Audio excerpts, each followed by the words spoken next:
one last thing. So there's no work being done currently at that site. So other than just testing and Groundwater test. Some monitoring is being done, the streams. analyzing what's up there. Please speak into the mic.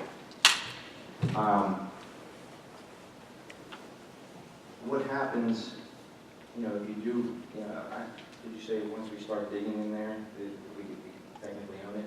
Yeah, so the sales agreement says, he said, the question was, did you say that once we start digging in there, we own it? The answer to that question is yes. The sales agreement says that, and I don't have a copy of it on me, but I could provide it if we're allowed, says that as soon as we start digging, we own the property and any problems associated with that property. So if we're gonna follow this whole Act 2 clearance, and Dan, correct me if I'm wrong, you're talking about years of cleanup. So 3 to 5 years worth of cleanup in order to have it completely remediated. 3 to 5 years of also potential other risks Absolutely. to residents. Absolutely. But you're talking about 3 to 5 years. There was a presentation by certain board members here to, well, as long as the cleanup's going on, we can start building our public works building. To me, that's insane, because once we take on that responsibility, we take on all the costs associated with it, any of the cleanup associated with it, any of that stuff. It just, to Kara's point, hasn't been well thought out. There was never a plan, there was never a test of, is this a good decision to enter into the sales agreement or not? It was just, I think this needs to be cleaned up, we're gonna move forward with testing. We've never really evaluated whether or not, in my opinion, whether or not that this was a good, solid choice Right. for the township. Well, I mean, I think that, you know, something needs to be done. Obviously, nobody has the right answer yet. But, you know, piling dirt on top of your problems doesn't really seem like it solves any issues. To me, it seems like you're just buried it, not a little bit deeper. I mean, you put lipstick on big, it's going to get big.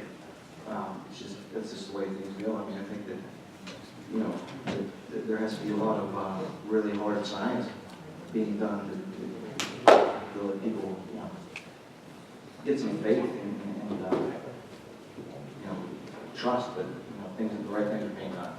Well, the information needs to be disclosed. At this point, it's been, I don't want to say hidden, but it hasn't been disclosed to the residents. Put the information out to the residents and allow you guys to make your own choices. Right. And like I said, I thank you all for hearing me, and I appreciate your time. Thank you. Thanks for your comments. Yes. Okay, I have a quick question.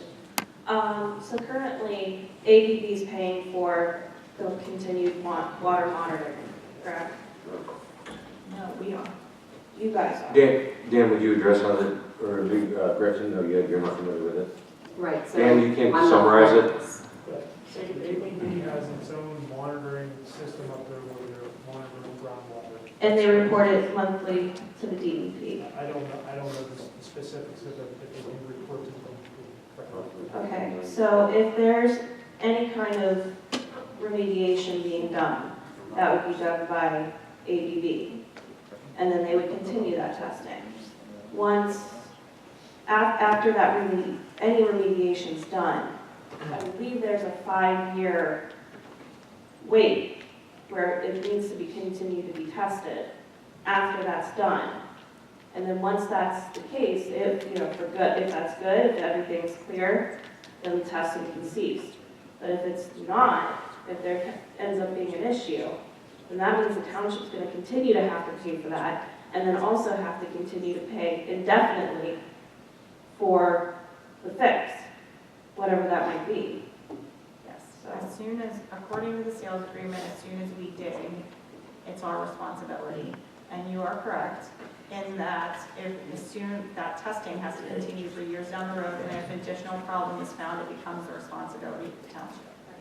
So not only are you talking about protecting the kids and protecting the residents of use and protecting the public works employees, but you're talking about a huge potential cost to the township and the taxpayers if for some reason the remediation, I don't say doesn't work, but if something else is found within that testing time. If the water sources end up becoming negatively impacted in a way, or you know, the clean streams are no longer clean, then that can be very, very costly for the township. Stupid expensive is the term that was used. Thank you, Liz.